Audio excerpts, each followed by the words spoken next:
Pastor Mike here. I want to explain the end of the world, and the way I want to do it is by using Revelation chapter 20, verse 7 through 10.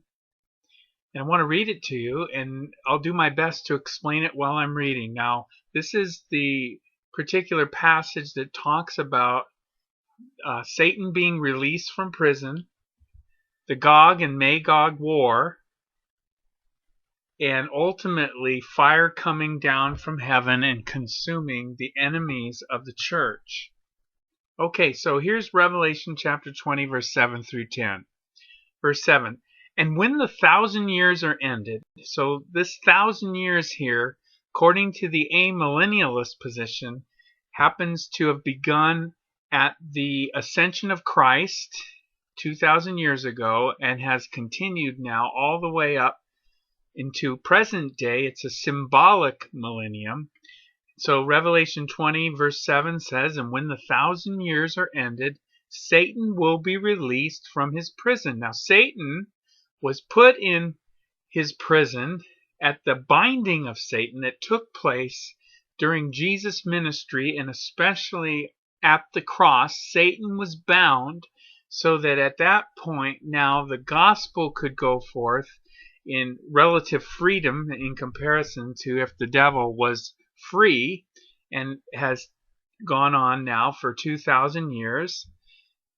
Well, at the end of the millennium, Satan will be released from his prison, and he will come out, verse 8, Revelation 20, it says, to deceive the nations. They're at the four corners of the earth, Gog and Magog, to gather them for battle. Their number is like the sand of the sea. Now, this deception of the nations has to do with the rise against the gospel during this time here near the end of the world, where Satan is released from his prison.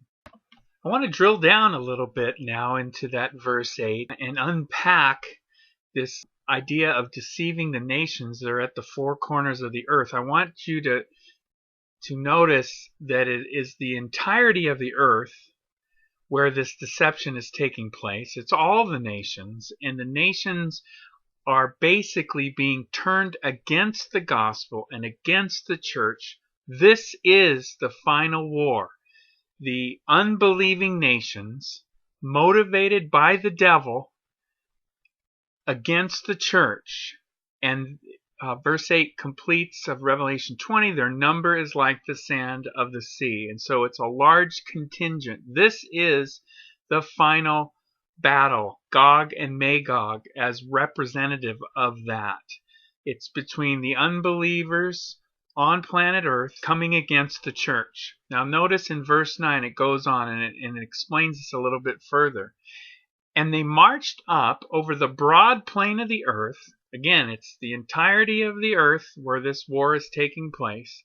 And they surrounded the camp of the saints. And so it's God's church that's the focus here of the devil and his deception of the nations to attack and destroy the church.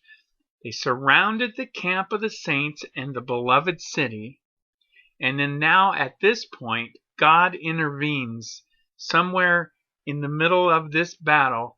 God makes his presence known, and the last part of verse 9 of Revelation 20 describes it, saying, but fire came down from heaven and consumed them. It consumed the enemies of Christ's church, and that was the outcome of this final war at the end of the world. Now, it goes on in verse 10 and explains the conclusion, the result of this outcome. It says, and the devil who had deceived them, that is the nations that were at the four corners of the earth, he was thrown into the lake of fire and sulfur, where the beast and the false prophet were, and they will be tormented day and night forever. And so we have here an explanation of the end of the world and what's going to take place immediately prior to Christ's second coming. In this case, it describes the destruction of the enemies of the church via fire coming down from heaven and consuming them. He gives me love, peace, and patience.